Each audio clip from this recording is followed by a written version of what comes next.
આંસુ છુપાવી શકું છું, થોડુંક હસી પણ લઉં છું, તો લોકોને લાગે છે હું બહુ ખુશ છું.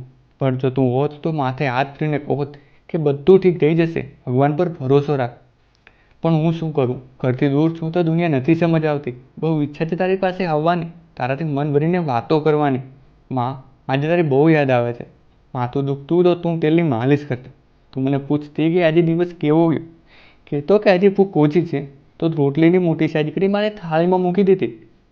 નાનપણમાં મારી ભૂલ પર બહુ બોલતી. જ્યારે હું રોતો તો તું જ તો મને મનાવતી. તે હજારો માનતા રાખી છે મને ખુશ જોવા માટે. તું હજારો મુશ્કેલીઓથી લડે છે મારી ખુશી માટે. ઘણી વખત બહુ ઉદાસ થઈ જાઉં છું, ત્યારે મન કરે છે તારા ખોળામાં માથું મૂકીને ઊંઘી જાઉં. જ્યારે તારાથી વાત થાય છે તો એક હિંમત આવી જાય છે મારામાં. મારું સપનું છે માં કે તારા દરેક સપનાને હું પૂરા કરું. જ્યારે હું ઘરે આવું છું તો મારું દિલ સૌથી પહેલાં તને શોધે છે. જ્યારે તું નજર ના આવે તો હું ગભરાઈ જાઉં છું, પણ હા, જ્યારે તારો ચહેરો જોઉં છું તો હું બહુ ખુશ થઉં છું માં. પણ માં, ઘરથી દૂર છું તો આજે તારી બહુ યાદ આવે છે.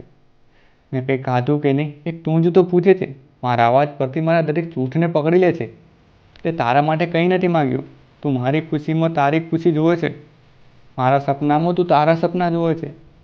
તું જાણે છે મને મારા પપ્પાની બહુ બીક લાગે છે, પણ હા, એમની ઇજ્જત પણ કરું છું. એટલે કદાચ બધી વાત તને કહું છું માં. હવે હું હારી ગયો છું, અહીંયા કોઈ સાથ આપવા તૈયાર નથી. કદાચ તું અહીંયા હોત તો હિંમત આપોત, જિંદગી જીવવાનો એક નવો રસ્તો બતાવોત. જ્યારે આ દુનિયા નથી સમજ આવતી, આગળ કંઈ નથી દેખાતું, ત્યારે તારી બહુ યાદ આવે છે માં. માં, આજે તારી બહુ યાદ આવે છે. ઘરથી દૂર છું તો કંઈ સમજાતું નથી, પણ માં, આજે તારી બહુ યાદ આવે છે.